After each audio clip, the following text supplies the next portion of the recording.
Hello, welcome to another episode of Coffee and HEMA with me, Jamie McKeever. Although a confession today, I've already made my coffee, so slightly different. I'm moving on from tournament rule design. As I said, if you want me to ask, if you want to ask any questions about it, feel free. But I'm going to move on to other topics. And this is another one that came in as a request from someone who doesn't want to be identified, asking me to cover some topics about pedagogy again. More specifically, they wanted me to elaborate on my previous videos on blocked variable and random practice,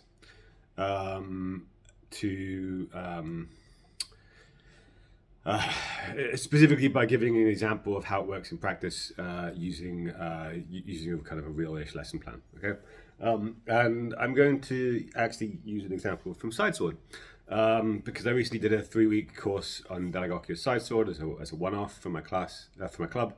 Although they wanted to continue, so it went well from that perspective. If I can work out the logistics of doing it, and I had the rather ambitious goal of trying to teach the entire of Dall'Aggochie as single sword in 3 weeks, 4.5 hours total, which I more or less did. Cut out a few things. Funny enough, I cut out Dall'Aggochie's own advice about how to teach someone in 3 weeks, but apart from that, I covered most of his topics. And I think it's a really, really good example for some of the benefits of random practice, particularly which I haven't talked about before in terms of being able to cover more material in a way which then becomes easier for students to also apply. And before I get into the specifics of the lesson plan, I want to flag something which I don't think I particularly focused on in the previous videos, which is that HEMA instructors have a particular challenge, sort of beyond and above other sports instructors sometimes, not just other martial arts instructors, where it doesn't just matter if it's effective, right? It needs to be something which, as well as being effective, matters to the historical style that we're trying to get across, right? So we need to be making sure not just that they're doing something that works, but doing something that works and is approved of, by the system. And that extra wrinkle can cause some challenges. So Dall'Aggochie, there's a few things you need to know about the source, because I think that's what makes this example really good. And without going into too much detail, right, it's got a lot of guards, depending on how you count. He's got kind of 7 that he mostly focuses on. It's about 20 in total, depending on how you look at it.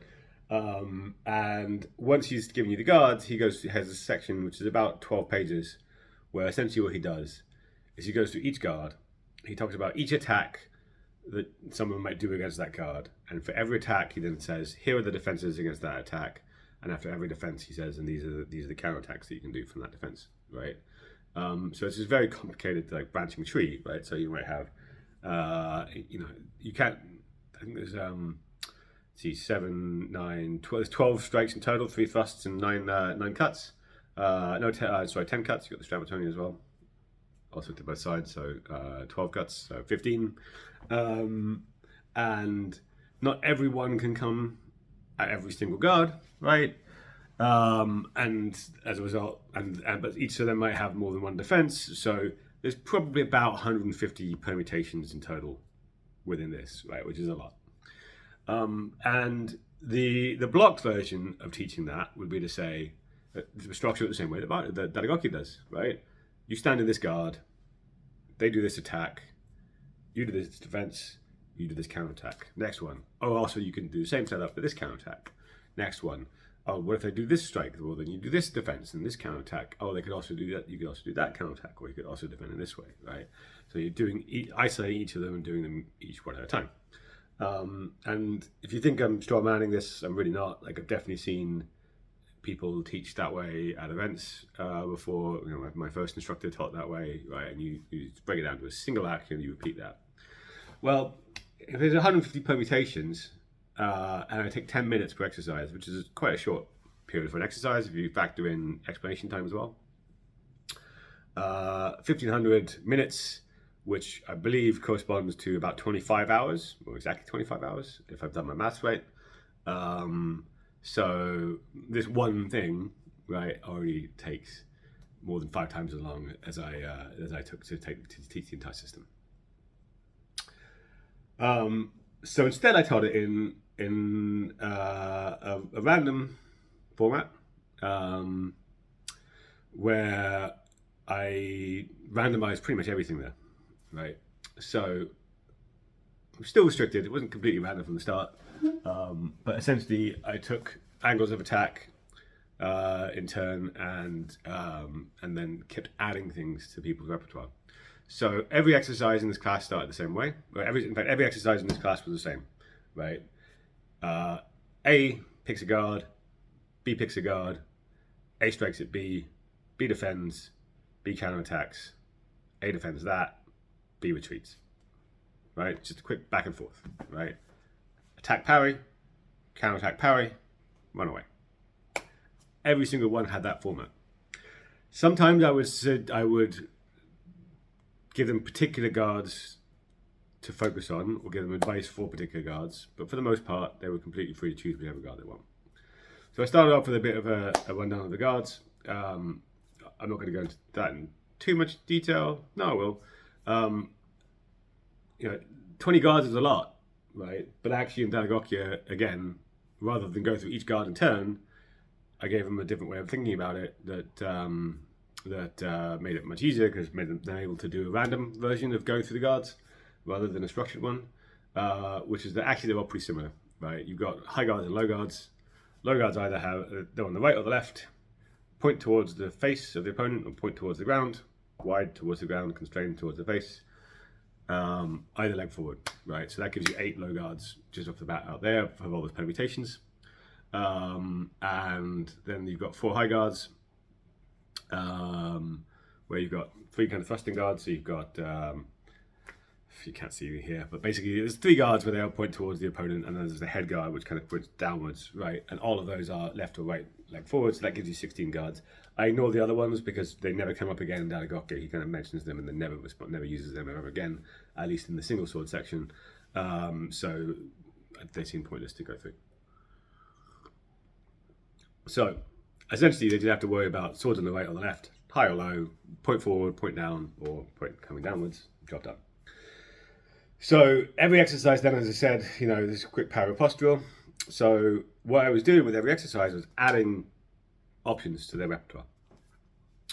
So the first exercise, I said, both stand on any guard, right? The attacker can attack in one of 3 lines. They can attack this line, or this line to the head, right? So already we've got randomness in the starting guard. We've got randomness in what strike can be done that requires some variation. And I said the defense, though, here you've only got 1 defense you're allowed to use, right? And that is you need to come to the head guard. Why? Because the head guard is the one that parries the head. And it's the same thing they come to from whatever guard they're starting, depending on which line of attack it is. There's some slight subtle variations in terms of footwork, especially if they're coming to the raw sword hand side, right? But by and large, random setup, random strike, fixed response. Semi-fixed response, because they do have to tweak it in terms of the angle. And they're already training now, responding to that different line of attack, recognizing where the angle is here, where the angle is here. Oh, I should have said the other instructions I gave them was that if you try a parry and it doesn't work, or something happens and it doesn't work properly, what you need to do is you need to then replay that with your training partner, right? So they give you exactly the same stimulus, and you try something else, and you do that until it works, right? So you're actively puzzle solving which situation comes through. I then proceeded to go through essentially the different responses, cutting it in a kind of similar way. So the second exercise, right, what I added to the repertoire now was thrusts and cuts that are a bit lower but still kind of upper half of the torso. So it could be descending cuts to like the outer arms, or it could be horizontal strikes as well. And now they also have parrying to one of the other high guards. Not like that, because I really don't have the room to show it. But they're still fundamentally just coming to a parry. These angles of attack, still on, right? It's still allowed to be struck there. So that at minimum, they're now having to choose between one of the 4 striking guards, high guards. Some of those require different footwork than others. And again, the advice I gave them was to play about with footwork. And essentially, I went through the same pattern for everything else, right? There's about 3 other things. So we didn't cover all the defenses in Dall'Aggochie, but we covered all the ones that were 2-tempo. So 2-tempo with a sword. So you do a defense with a sword, you come back with a strike. And each exercise was the same fundamental setup, which meant that I could focus my explanation entirely on the technical components that I wanted to get across. I didn't have to worry about this is how the drill works, right? So that simplified my explanation quite significantly and meant I could get them back into fencing as fast as possible. And the drills started off with a degree of randomness, but they got more random as time went on. There were a few, like some strikes to the legs, where I told them a bit less. I restricted their guard positions a little bit, so I was like, okay, this only works if you start in one of these guards. So you got to start in these guards, but still, all of the strikes were still on the table. But they had to start in a specific guard so that the particular defense to the leg came up.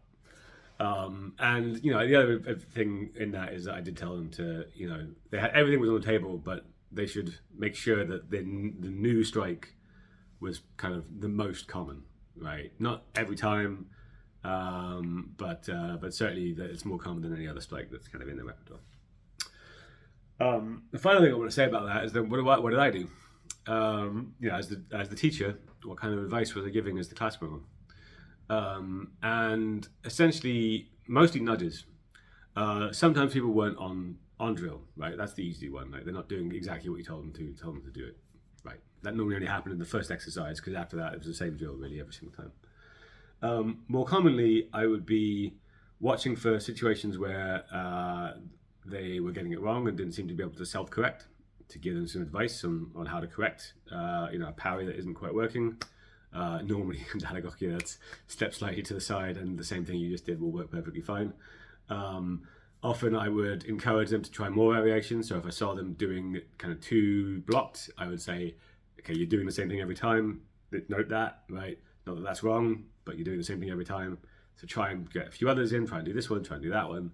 The same was true of kind of footwork, right? If people were very static in their footwork, I'd say, okay, great, it's not that it doesn't work, but it also works if you try different steps.